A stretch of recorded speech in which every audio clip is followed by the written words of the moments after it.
दोस्तों नमस्कार।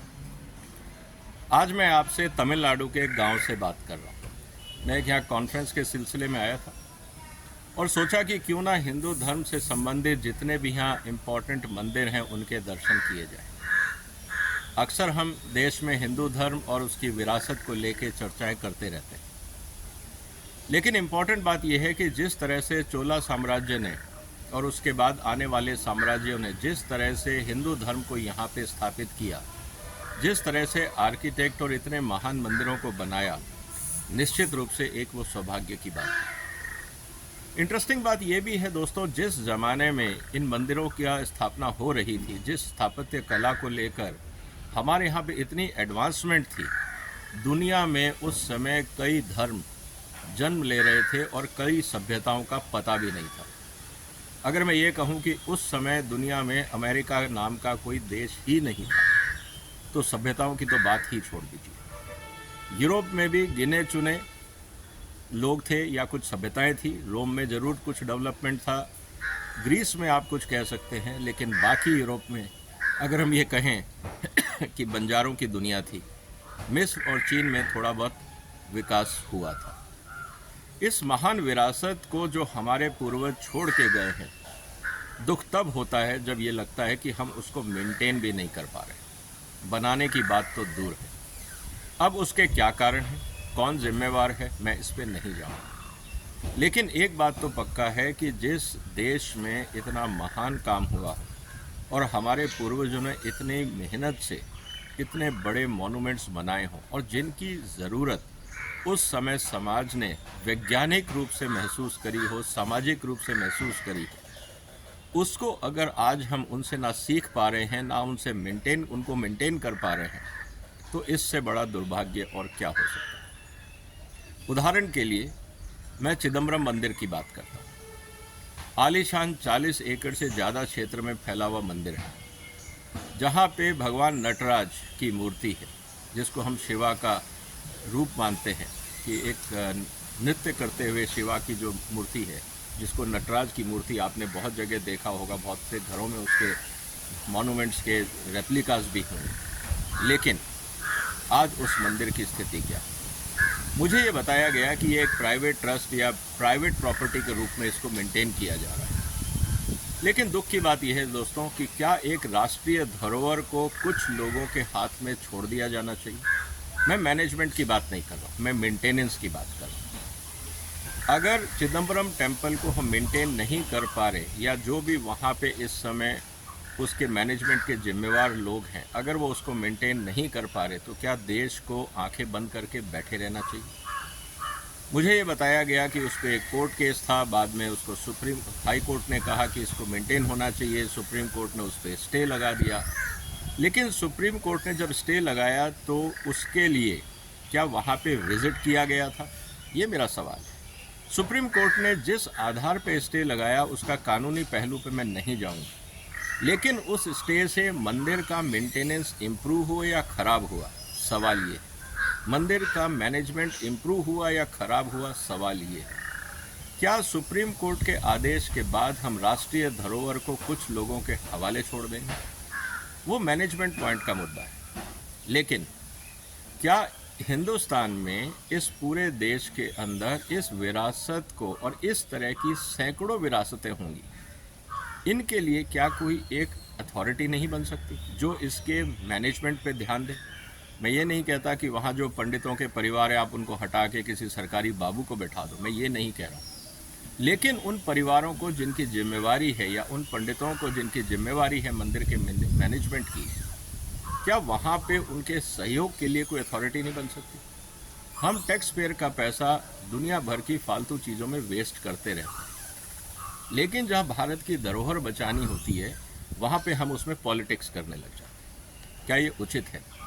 सवाल आज दोस्तों इस बात को लेके मेरा सिर्फ निवेदन इतना सा है राज्य सरकार और केंद्र सरकार से, कि आप अगर इस उम्मीद में बैठे हैं कि चिदम्बरम जैसे मंदिर का रखरखाव वहाँ पे जो पंडित मैनेज कर रहे हैं वो कर पाएंगे, मुझे नहीं लगता। इसीलिए मैं मंदिर से बाहर निकलने के बाद आप लोगों से बात कर रहा हूँ, क्योंकि वहाँ पे अगर आप हालात देखेंगे तो बहुत स्थिति अच्छी नहीं है। मैं गलत शब्दों का इस्तेमाल नहीं करूँगा, लेकिन as a tourist, as a Hindu, मुझे बहुत डिसअपॉइंटमेंट हुआ। आज अगर आप गुरुद्वारों को देखते हैं, एक से एक गुरुद्वारा चमकता रहता है, सफाई है, बहुत बढ़िया ढंग से मेंटेन किए जाते हैं। क्या हम गुरुद्वारा प्रबंधक कमेटी से नहीं सीख सकते कि मंदिरों का रखरखाव कैसे हो?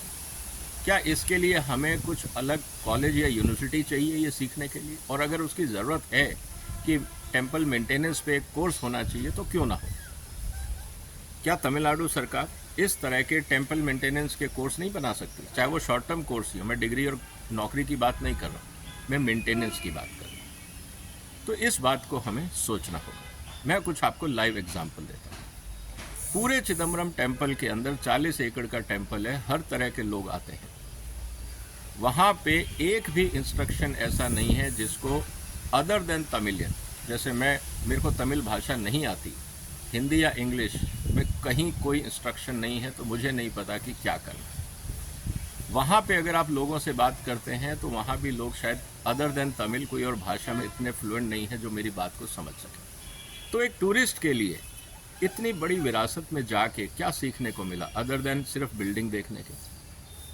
पहली बात। दूसरा, इतने बड़ी संख्या में जब वहाँ टूरिस्ट आते हैं, वहाँ पे जन सुविधाओं के नाम पे कोई चीज़ नहीं है। ना वहाँ पे महिलाओं के लिए या पुरुषों के लिए कोई टॉयलेट है, ना कोई पानी का इंतज़ाम है। क्यों नहीं है?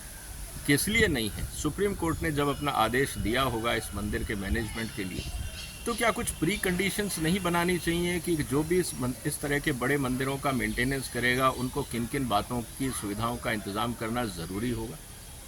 क्योंकि इतने बड़े मंदिर के अंदर बहुत तरह के लोग आते होंगे, डायबिटिक लोग भी आते होंगे, लेडीज़ भी आती हैं, प्रेग्नेंट लेडीज़ भी आती हैं, बच्चे भी आते हैं, बुज़ुर्ग भी आते हैं। अगर आप वहाँ देखें तो कहीं पे भी व्हील चेयर को मूव करने का इंतज़ाम नहीं है। हाँ, कुछ सीढ़ियों पे उन्होंने ज़रूर स्लैड्स बना दिए गए हैं, लेकिन पूरे मंदिर में जिस तरह से पत्थरों का जाल बिछा हुआ है, मुझे नहीं लगता वहाँ पे किसी तरह की व्हील चेयर भी चल सकती। दूसरी सबसे बड़ी बात, वहाँ पे एक तालाब है। तालाब के अंदर जिस तरह से काई जमी हुई है, मुझे नहीं लगता कि आखिरी बार उस पानी की सफाई कब हुई।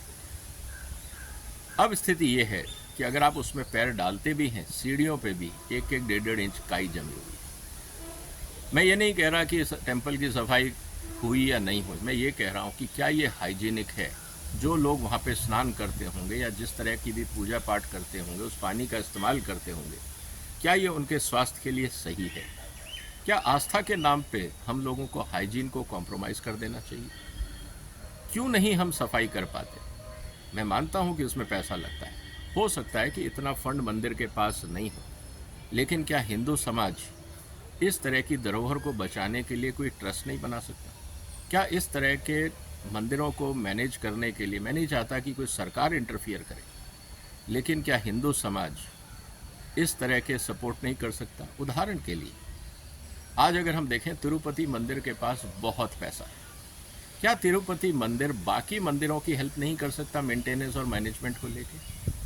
क्योंकि वो तो समाज का पैसा है, वो मंदिर की पर्सनल प्रॉपर्टी नहीं है। लोगों ने श्रद्धा से वहाँ पे कंट्रीब्यूट किया। अगर हम सारे मंदिरों का कॉर्पस देखें तो अरबों रुपए में होगा, लेकिन वहीं पे ही हिंदू आस्था से जुड़े हुए महत्वपूर्ण मंदिरों की हालत अच्छी नहीं है। तो एज ए समाज हमारी क्या जिम्मेवारी बनती है? इस पे सोचने की बात है दोस्तों। नहीं तो होगा क्या कि वक्त के साथ साथ जैसे जैसे पॉपुलेशन बढ़ेगी, श्रद्धालुओं की संख्या बढ़ेगी, मंदिरों की हालत ख़राब होती जाएगी, क्योंकि वहाँ मेंटेनेंस नहीं हो रही। जो 1000 साल पुराना आर्किटेक्ट है, जिस तरह से गर्मी बढ़ रही है, जिस तरह से बाकी चीज़ें हो रही हैं, हो सकता है इन पत्थरों में वक्त के साथ क्रैक आने शुरू हो जाए, क्योंकि अभी तक जलवायु परिवर्तन का शायद इतना बड़ा असर हमने नहीं देखा है, लेकिन आने वाले समय में शायद ज़रूरत पड़ सकती है मेंटेनेंस की। इससे पहले कि मंदिर डैमेज हो, क्या हम प्रिवेंटिव अप्रोच नहीं ले सकते? या हम प्रिकॉशंस नहीं ले सकते? या वहाँ आने वाले श्रद्धालुओं के लिए हम जन सुविधाओं का इंतज़ाम नहीं कर सकते? कौन जवाब देगा इन महत्वपूर्ण मुद्दों को लेकर? क्योंकि मैं इस बात से लेकर चिंतित हूँ कि जो हिंदू सभ्यता को लेकर आज हर टीवी मुद्दे पे डिबेट होती रहती है, पॉलिटिकल सर्कल में डिबेट होती है, ऑपोजिशन डिबेट करता है, लेकिन उसी हिंदू विरासत को जो मैं भारत की विरासत मानता हूँ, क्योंकि ऐसे मंदिर मुझे नहीं लगता दुनिया में कहीं और होंगे। मुझे नहीं लगता कि आज भी कोई ऐसे मंदिरों को बना सकता है, क्योंकि ऐसे मंदिरों को बनाने के लिए जो श्रद्धा चाहिए, जो रिसोर्सेज चाहिए, जो कमिटमेंट्स चाहिए, वो आज की सरकारों के पास नहीं है। आज के अधिकारियों का काम नहीं है मंदिर बनवाना, उनका काम है डेवलपमेंट एंड वेलफेयर पर ध्यान देना। ये काम होता है समाज का, और जो समाज की धरोहर हमारे पुरखों ने बना के छोड़ दी, उसका ध्यान कौन रखे? तो सवाल दोस्तों गंभीर है। तो मेरा ये मानना है कि एक इस तरह का एक सोशल ऑडिट होना चाहिए। हर शहर में तमिलनाडु में एक से एक बढ़िया कारीगरी वाले मंदिर हैं। क्या वहाँ का हिंदू समाज, वहाँ के एमएलए एमपी जाके ऐसे मंदिरों का निरीक्षण नहीं कर सकते? और वहाँ पे भारत सरकार से ये नहीं कहा जा सकता कि आप एक एक्सपर्ट कमेटी बनाइए जो इन मंदिरों के रखरखाव में गाइडेंस दे? जहाँ तक बात है पैसे की, मुझे नहीं लगता कि जितना श्रद्धालु पैसा देते हैं वो कम होगा। अगर कम है तो बाकी मंदिर, जैसे मैंने उदाहरण दिया तिरुपति का मंदिर, या ऐसे बहुत सारे मंदिर जो आपको आसानी से फंड कर सकते हैं। They are sitting on tons of money, उनके पास पैसे की कोई कमी नहीं है। लेकिन अगर तिरुपति मंदिर का ट्रस्ट वहाँ से कुछ एक्सपर्ट्स को भेजे, हायर करे, उनको जिम्मेवारी दे कि आप जाइए इन 100 मंदिरों का मेंटेनेंस देखिए और उसका पैसा तिरुपति मंदिर देगा या कोई और मंदिर देगा, क्या इस तरह का हम लोग कोई कोऑर्डिनेटेड एफर्ट नहीं कर सकते? क्योंकि मंदिर किसी राज्य या किसी पर्सनल अथॉरिटी या स्टेट गवर्नमेंट या जिले की पर्सनल प्रॉपर्टी नहीं है। ये सामाजिक इंफ्रास्ट्रक्चर है, पूरे देश, पूरे समाज का अधिकार है, इररेस्पेक्टिव वो कहाँ पे लोकेटेड है। और जहाँ तक बात है मनी कलेक्शन की, हमें पता है कि जब राम मंदिर बनाना था तो टैक्स पेयर का पैसा नहीं दिया गया। करीब 4000 करोड़ के आसपास पैसा इस देश की जनता ने इकट्ठा करके राम मंदिर बनाने के लिए दिया। तो राम मंदिर आज हमारे सामने बन रहा है। इसी तरह से बहुत सारे मंदिर हैं जो दूसरे मंदिरों की हेल्प कर सकते हैं अपनी विरासत को बचाने और बढ़ाने के लिए। क्या हम इस पर सोचेंगे, या सिर्फ धर्म के नाम पे हम टीवी डिबेट करेंगे और राजनीति करेंगे और पार्लियामेंट में बहस करेंगे?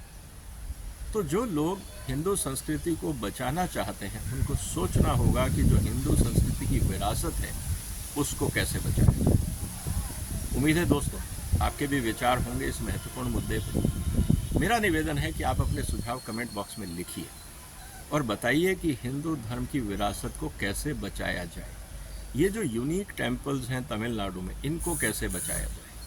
मैं सरकारों से उम्मीद नहीं कर रहा हूँ, लेकिन अगर आपको लगता है कि नहीं ये सरकारों को भी रोल प्ले करना चाहिए, कमेंट बॉक्स में लिखिए। क्योंकि सरकारों की प्रॉब्लम ये होती है कि उनको राजनीति के आगे कुछ नहीं दिखता। उनको सिर्फ अपनी कुर्सी दिखती है, अपनी धरोहर नहीं दिखती। उनको सिर्फ अपना वोट बैंक दिखता है, अपनी जो सांस्कृतिक विरासत है उसमें उनको कोई इंटरेस्ट नहीं। उनको सिर्फ अपनी राजनीतिक विरासत में मजा आता है। ये शॉर्ट साइटेडनेस हिंदुस्तान के राजनीतिज्ञों और पॉलिटिशियंस की है।